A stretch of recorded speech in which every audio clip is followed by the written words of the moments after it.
Hi, Brian here for part 4 and the final part of this Triad Arpeggio lesson. In the previous 3 parts, you looked at major, minor, and diminished triads and how to play them across the fretboard using 2 strings. And now we're going to combine those different arpeggio types into a musical passage in the key of C.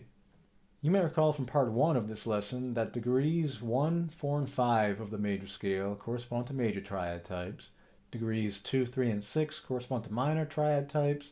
And the 7th degree is that weird one that brings us the diminished triad. Now, you'll learn more about chord progressions when I go over chords and harmony in future guitar lessons, but for now, just know that you can take those triads and just mix them up, come up with something musical. So I'm using the triad C, D minor, E minor, F major, G major, A minor, and B diminished. And there's probably a million ways we can combine these things. People have been doing this for hundreds of years, so it's pretty tough to come up with something totally unique and original, but that shouldn't stop us. One thing worth pointing out is that we can use the idea of inversions to connect different types of triads. In the previous parts of the lesson, I showed how to use inversions to play one triad all over the place, but we can also use inversions to connect different triads more smoothly. Now, piano players call this voice leading, and we guitarists tend to not study this concept, but we can put it to good use. So imagine you wanted to play C, F, and G using root position triads, like I showed you in the previous lessons. So say, for instance, form 1.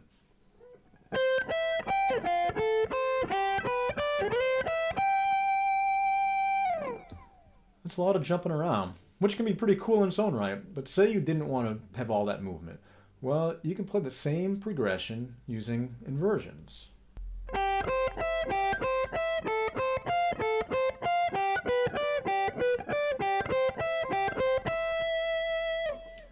That was also a C, F, and G progression, but by using the inversions, I didn't have to move all over the place. And you might have a bass player who's playing the roots of those chords anyway, so you're still maintaining that harmonic progression. It's just by using voice leading, you're not always jumping all over the place. Or what if you wanted to play D minor, G, and C? If you were using just the root position triads,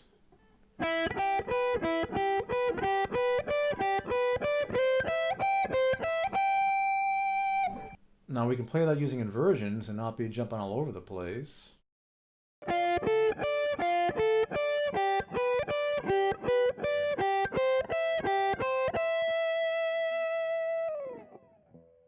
So hopefully you get the idea. You can use inversions to move all over the place on the neck, or you can do the opposite and use inversions to not be moving all over the place. So now let's play an exercise that has us using all the concepts from the previous 3 parts of this lesson. So here's the tablature, and just like in previous parts of the lesson, I'm not just playing the arpeggio straight up, I'm throwing in other notes from C major to make these lines a little more interesting. And like before, I'm also using some position shifting to move around on the fretboard. So again, I show the slides and fingerings, which I think will make the exercise all the more doable. And you'll see that I'm using the idea of voice leading that I just talked about as a way to connect triads without always having to make a big jump. So like before, there'll be a 2-bar count in and start on the 3rd bar.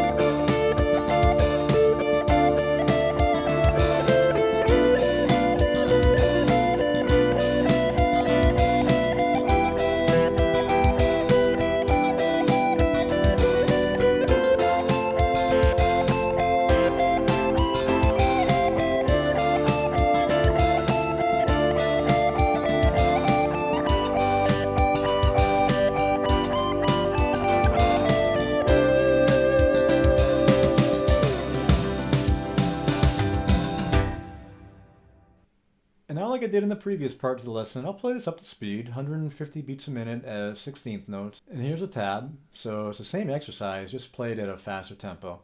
And like I keep saying, don't focus so much on the speed. Just set your metronome to a comfortable tempo and play at whatever speed you can play cleanly. That's the important thing here. Play clean and accurately. The speed will come, but definitely don't jump to speed at the expense of accuracy. And really, the key here is the position shifting ability you're going to develop, and the fact that you'll be able to play all over the neck, not even thinking about what your hand is doing. Get to the point where you're not thinking so much about technique, you're thinking more about music. So there'll be a 2 bar count in, and I'll start playing on the 3rd bar.